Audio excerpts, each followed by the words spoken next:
Buenas tardes, jóvenes. Bienvenidos nuevamente a la clase de Ciencias Sociales de 11º grado. Hoy abordaremos el tema la autocracia zarista. Tenemos aquí su definición, ¿verdad? Y esta se origina del griego autos, que significa uno mismo, y espactos kratos, que significa gobierno, poder. Se puede definir como un sistema de gobierno autoritario en el cual la voluntad de una sola persona es la suprema ley. Entonces, jóvenes, lo que significa el término autocrático es el poder ejercido por una sola persona que tiene el poder absoluto. Y dicho poder tampoco tiene límite, ¿verdad? Un ejemplo de líderes autocráticos tenemos Adolfo Hitler de Alemania, Fidel Castro de Cuba, Anastasio Somoza de Nicaragua, ¿verdad? Entre otros personajes autócratas. También tenemos que el sistema zarista era una clara autocracia, sin ningún cambio en un sentido liberador o modernizador. Era el único sistema político europeo que a principios del siglo XX seguía dentro de las líneas marcadas por el absolutismo. El zar era la autoridad máxima. Bueno, jóvenes, como les comentaba anteriormente, en el sistema zarista se caracterizaba por ser un gobierno en que la última palabra la tenía precisamente el zar.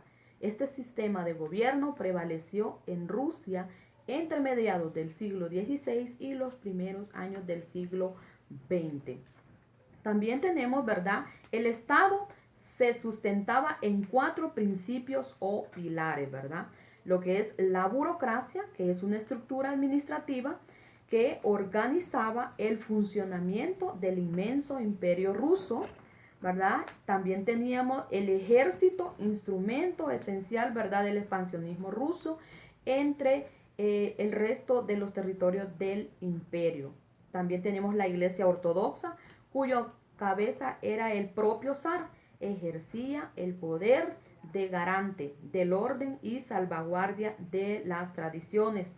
También la policía, protagonista de un sistema represivo muy duro que garantizaba el mantenimiento del orden. Entonces, jóvenes, la burocracia, el ejército, la iglesia y la policía, todos ellos eran fieles apoyos de la monarquía zarista. En otras palabras, el zar manipulaba todos estos entes.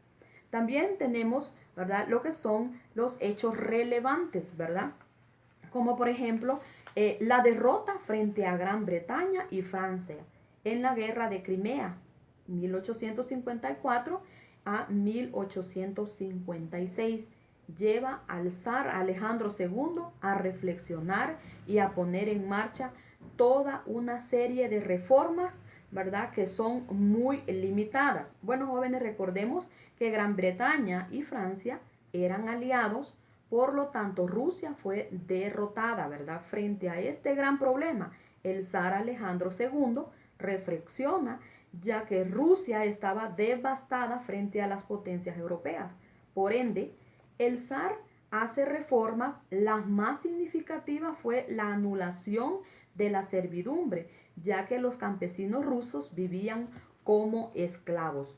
También en 1905 Japón derrotó a la que aún se consideraba una gran potencia europea. Ese mismo año, una revolución fallida sacudió los cimientos del régimen zarista y puso en evidencia la inestabilidad de las bases en que se sustentaba. Aquí, jóvenes, el ejército zarista fue derrotado, ¿verdad?, por los japoneses en una guerra que fue motivada por los intentos de expansión de Rusia a Asia Oriental, pero a perder la guerra con Japón quedó evidenciado lo débil que estaban sus bases en que se sustentaban. También tenemos aquí hechos relevantes, ¿verdad? Como por ejemplo la guerra mundial fue especialmente, ¿verdad?, dañina para Rusia. Recordemos, jóvenes, que Rusia estaba en la derrota por el desabastecimiento de bienes de primera necesidad. El caos económico en general agravaron las condiciones de miseria. También en un país atrasado, el esfuerzo bélico A mediados de 1915, los rusos habían sufrido más de 2 millones de bajas y la escasez de alimentos y combustible derrumbaron la moral de guerra de la población. Rusia se convirtió en el caldo de cultivo perfecto para la agitación revolucionaria. Aquí, jóvenes, a causa de la escasez de alimentos, esto provocó el aumento de protestas de amplios sectores sociales hasta que derrocaron el zar.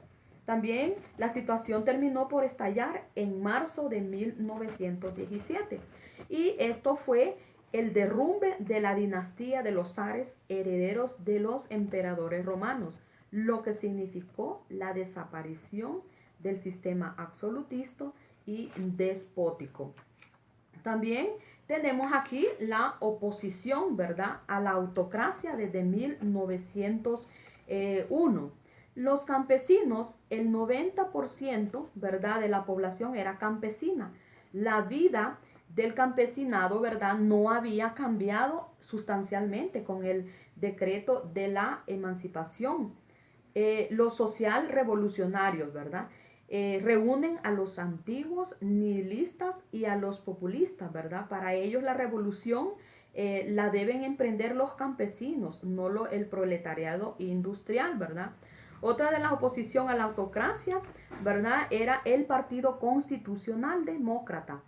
Es un partido, ¿verdad?, que reúne a muchos de los intelectuales rusos. Piden una verdadera reforma agraria, ya que la abolición de la servidumbre no ha cambiado nada al panorama agrario. Otra de la oposición era el Partido Socialdemócrata. Es un partido marxista que nace en el Congreso de Minsk en 1898 y dan prioridad al problema obrero. Entonces, los campesinos, los social revolucionarios, el Partido Constitucional Demócrata y el Partido Socialdemócrata, todos estos grupos revolucionarios jóvenes, una insatisfacción popular generalizada, o sea, por todos los ciudadanos de Rusia hacia el régimen del zar Nicolás II de Rusia. También tenemos aquí lo que son las conclusiones, jóvenes, de el tema, ¿verdad? Y una de ellas, el sistema zarista, ¿verdad?, era una clara autocracia sin ningún cambio en un sentido liberador o modernizador. Era el único sistema político europeo que a principios del siglo XX seguía dentro de las líneas marcadas por el absolutismo. El zar era la autoridad máxima. Nadie controlaba los actos del zar, que gobernaba por decretos ukases, y ninguna institución protegía a los súbditos de la omnipotencia del Estado. Bueno, jóvenes, esto ha sido todo por hoy. Nos vemos en la próxima clase. Muchas gracias por su atención.